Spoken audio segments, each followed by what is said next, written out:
What's up, CougConnect subscribers? We're back here on the inaugural Hype Cruise. We're the guys from the Hype Train podcast. We appreciate you guys tuning in for this. We got our boy Max Tooley, future first round draft pick. It's draft weekend today. But Max, how you doing, man? Hey, doing great, doing great. Just enjoying life out here. Good, man. You guys have all been together on everything so far. But what's been your favorite part of the cruise so far? Yeah, I mean, I don't know, kind of what Miles was saying. Just being able to get to know these guys better. We've all been friends for a while, but being on a vacation and being sharing a room and stuff, you get to know these guys a little bit better. So we've had some good times already. We're looking forward to the rest of the trip. Awesome. You're the only defensive guy here. Yeah, I feel outnumbered. I feel like all the questions and stuff were kind of railing on the defense.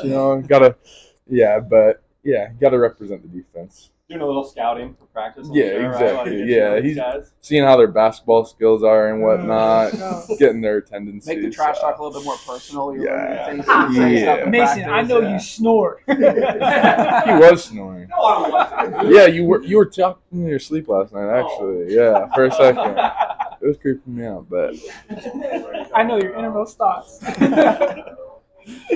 That's awesome. But dude, tell us about how spring practice went. Obviously, this year's probably a lot different than the last couple of years you've been at BYU. What, four? This year, fifth? This is my sixth year. 6th year. Yeah, Jeez. so coming up on 5 years. But yeah, I mean, yeah, like you said, this year was a little different.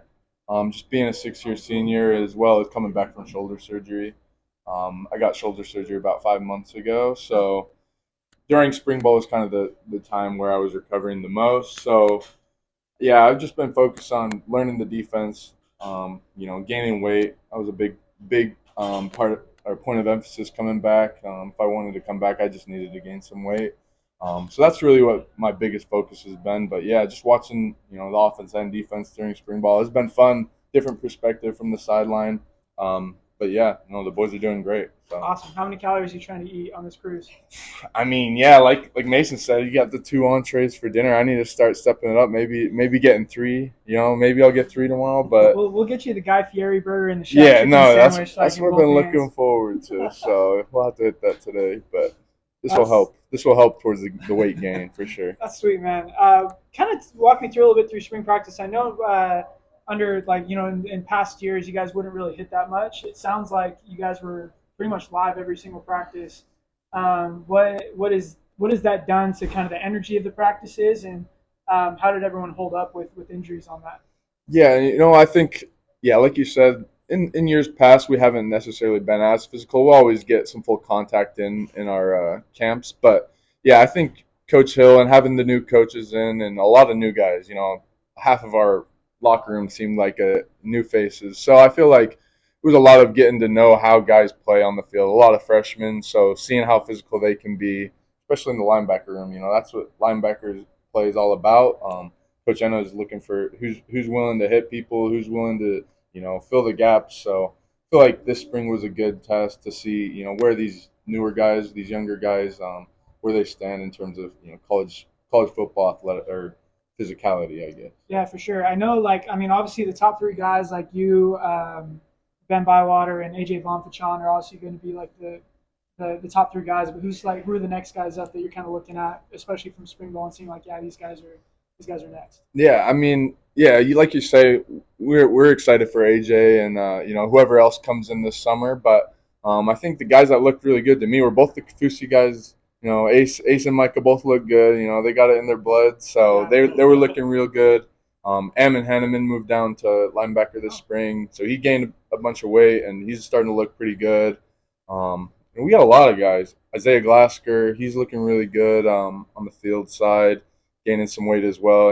It's kind of a trend. You always got to gain weight in college football, but yeah, especially as a linebacker, we all need to get a little heavier. So I think there's been a lot of guys that have stood out to me, honestly, in the whole defense. But yeah.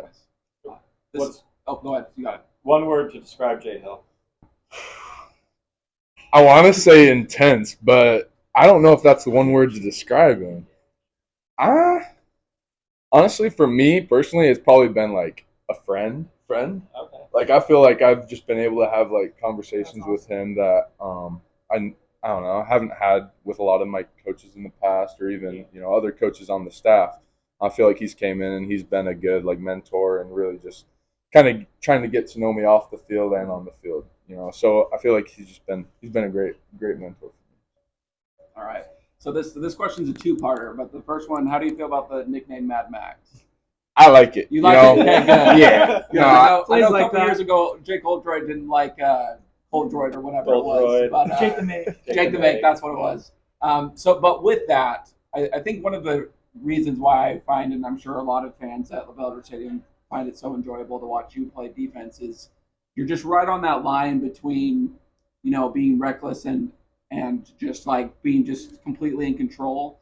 I know that like one of the visions that I have is that hit that you put on that Baylor running back that just really just stood him up. I mean, that was a shot, but like it was clean. Like how do you walk that line between going a little too far and not far enough? No, it's been a learning curve.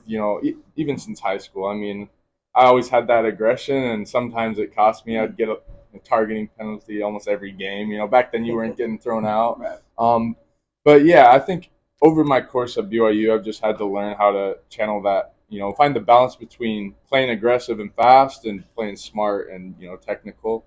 So I think each year I've kind of improved on that. But I feel like, yeah, last year was probably my most improved year in terms of just dialing everything in and not playing too aggressive. Still sticking to my assignment and whatnot. So. Okay, I guess this is a three-part question because with that, what led it more into the pick sixes? Was it the aggression, or was it the playing smart, or was it a mix of both? I think it was a mix of both. I think South Florida, that was a little bit film study, just playing to my assignment.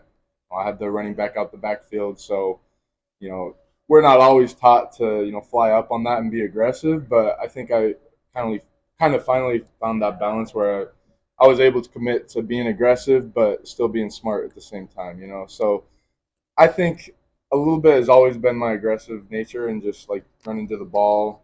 Certain picks I've had in the past, Arizona State, like those are just like hustle plays. But yeah, I think it takes a little bit of both. So What's the first thought that comes into your mind when you see that ball in the air against USF?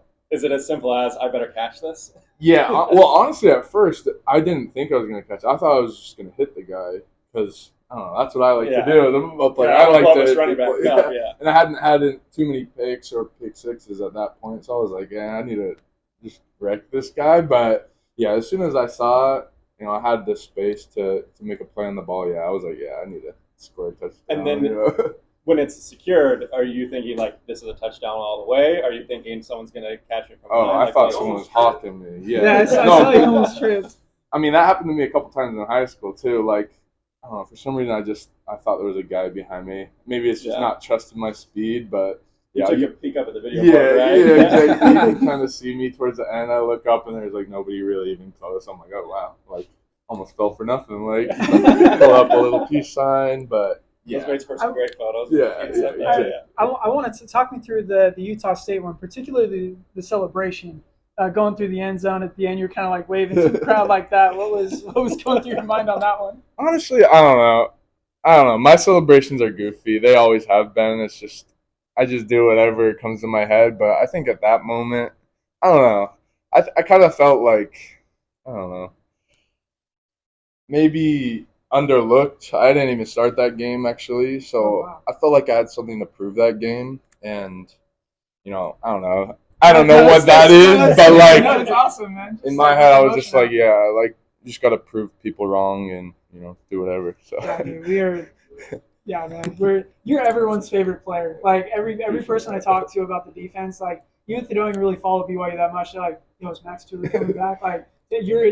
Especially we love the physicality. We love like that Mad Max mentality. It's just like I don't know if you could watch BYU as a kid, but like guy like Jordan Pendleton, or Colby Clausen, like going and taking out Sam Bradford. Like that's the kind of mentality we love to see, and you're in that mold, man. So little Cameron Jensen, game. Yeah. Gotta keep that. That's another bountiful guy, right? Yeah, exactly. So. Yeah, met him a couple times. He's a good dude. So. Are we gonna get the neck roll this season?